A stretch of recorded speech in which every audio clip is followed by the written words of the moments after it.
Hello everyone, welcome back to my channel. हजुरहरूले स्क्रिनमा preview video हेरिसक्नु भएको छ र अहिले टिकटकमा यस्तो टाइपको भिडियो एकदमै ट्रेन्डिङमा रहेको छ।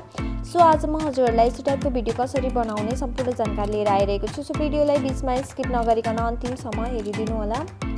सो यस्तो टाइपको भिडियो बनाउनको लागि फर्स्टमा आफ्नो क्यापकट एपलाई ओपन गर्ने र न्यू प्रोजेक्टमा क्लिक गरेर आफ्नो ग्यालरीमा भएको 3वटा फोटोलाई चुज गर्ने र फोटो चुज गर्दाखेरिमा फर्स्टमा हामीले आफ्नो पुरानो फोटोलाई चुज गर्नुपर्ने हुन्छ र अहिलेको हालको फोटोलाई चुज गर्नुपर्ने हुन्छ।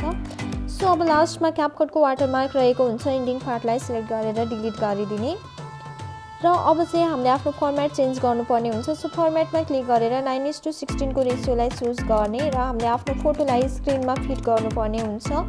सो कतिको जुम गर्नुपर्ने छ त्यही अनुसारले नै जुम गरेर फिट गर्नुपर्ने हुन्छ।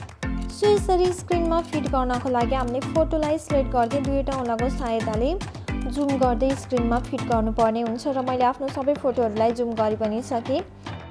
र अब हामीले आफ्नो फोटोको ड्युरेसन मिलाउनु पर्ने हुन्छ। सो फोटोलाई सिलेक्ट गरेर फर्स्ट फोटोको ड्युरेसन हामीले 3.8 सेकेन्डको राख्नुपर्ने हुन्छ। त्यस्तै गरेर सेकेन्ड फोटोको ड्युरेसन हामीले 3.1 सेकेन्डको राख्नुपर्ने हुन्छ र थर्ड फोटोको ड्युरेसन पनि हामीले 3.1 सेकेन्डको नै राख्नुपर्ने हुन्छ। सो मैले आफ्नो सबै फोटोहरूको ड्युरेसन मिलाइ पनि सकेँ र अब हामीले आफ्नो फोटोमा एनिमेसन लगाउनु पर्ने हुन्छ। सो फर्स्ट फोटोलाई सिलेक्ट गर्ने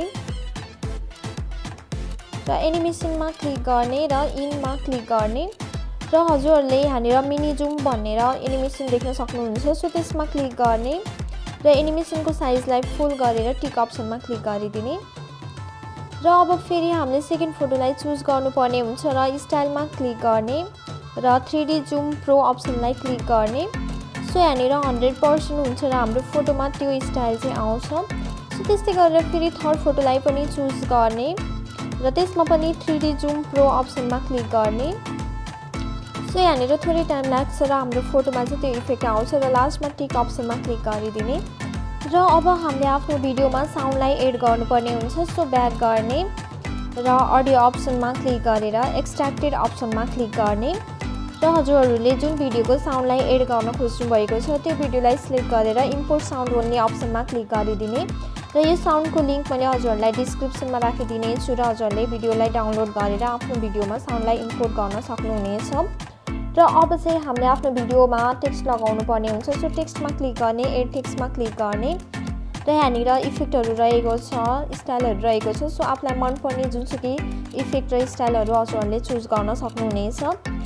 सो मैले चाहिँ अहिले स्टाइलमा क्लिक गरेर फोर्थमा रहेको अप्सनलाई क्लिक गरेँ र अब हामीले आफ्नो टेक्स्टलाई टाइप गर्नुपर्ने हुन्छ। सो फर्स्ट फोटोमा हामीले बिफोर भनेर टाइप गर्नुपर्ने हुन्छ र हजुरहरूले इमोजी पनि लगाउन सक्नुहुनेछ र अब हामीले आफ्नो टेक्स्टमा एनिमेसन लाउनु पर्ने हुन्छ। सो एनिमेसनमा क्लिक गर्ने र यहाँनिर थुप्रै एनिमेसनहरू रहेको छ, हजुरहरूले आफूलाई मनपर्ने जुनसुकै एनिमेसन पनि चुज गर्न सक्नुहुनेछ। सो एनिमेसनलाई क्लिक गर्ने र त्यसलाई फुल गरेर टिक अप्सनमा क्लिक गरिदिने र यसको ड्युरेसन हामीले आफ्नो फर्स्ट फोटोको ड्युरेसन जति छ त्यतिमै मिलाएर राख्नुपर्ने हुन्छ। त्यसरी मिलाइसकेपछि फेरि स्टाइलमा क्लिक गर्ने र एनिमेसनमा क्लिक गरेर एनिमेसनलाई फुल गरेर टिक अप्सनमा क्लिक गरिदिनु पर्ने हुन्छ।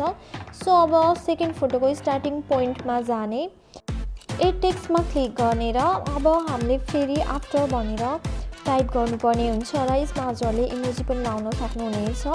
सो यसरी इमोजी लगाइसकेपछि एनिमेसनमा क्लिक गर्ने र आफूलाई मनपर्ने जुनसुकै एनिमेसन पनि हजुरहरूले चुज गर्न सक्नुहुनेछ। यहाँनिर थुप्रै एनिमेसनहरू रहेको छ। सो एनिमेसनलाई क्लिक गर्ने र त्यसलाई फुल गरेर टिक अप्सनमा क्लिक गरिदिने र यसको ड्युरेसन हामीले लास्ट फोटोको ड्युरेसन जति छ त्यतिसम्म मिलाएर राख्नुपर्ने हुन्छ। र अब चाहिँ हामीले सेकेन्ड फोटोको ड्युरेसन कति छ त्यहाँनिरबाट हामीले यो टेक्स्टलाई स्प्लिट गर्नुपर्ने हुन्छ। सो टेक्स्टलाई सिलेक्ट गर्ने र स्प्लिट अप्सनमा क्लिक गर्ने र अब हामीले टेक्स्टको एनिमेसनको साइजलाई पनि बढाउनु पर्ने हुन्छ। सो स्टाइलमा क्लिक गर्ने र एनिमेसनमा क्लिक गरेर फुल गरेर टिक अप्सनमा क्लिक गरिदिने। सो फेरि टेक्स्टमा क्लिक गर्ने, स्टाइलमा क्लिक गर्ने, एनिमेसनमा क्लिक गरेर आफूलाई मनपर्ने जुनसुकै एनिमेसन पनि चुज गरेर त्यसलाई फुल गरेर टिक अप्सनमा क्लिक गरिदिने।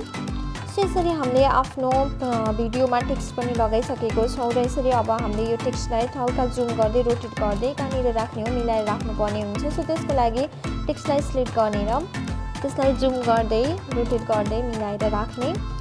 सो मैले आफ्नो सबै टेक्स्टहरूलाई मिलाइ पनि सकेँ। हजुरहरूले पनि यसरी नै टेक्स्टलाई सिलेक्ट गर्दै रोटेट गर्दै मिलाएर राख्न सक्नुहुनेछ। सो यसरी हजुरहरूले देख्न सक्नुहुनेछ हाम्रो भिडियो चाहिँ रेडी भइसकेको छ र यसरी रेडी भएको भिडियोलाई अब हामीले आफ्नो ग्यालरीमा सेभ गर्नको लागि माथि रहेको एरो अप्सनमा क्लिक गर्नुपर्ने हुन्छ। सो यहाँनिर थोरै टाइम लाग्छ र हाम्रो भिडियो चाहिँ ग्यालरीमा सेभ हुन्छ र त्यसरी सेभ भएको भिडियोलाई हामीले आफ्नो टिकटकमा अपलोड गर्न सक्छौँ। सो आजको लागि यति नै। भिडियो कस्तो लाग्यो मन परेमा लाइक कमेन्ट सेयर र सब्सक्राइब गर्न भने नभुल्नुहोला। Thank you so much. Bye bye. See you.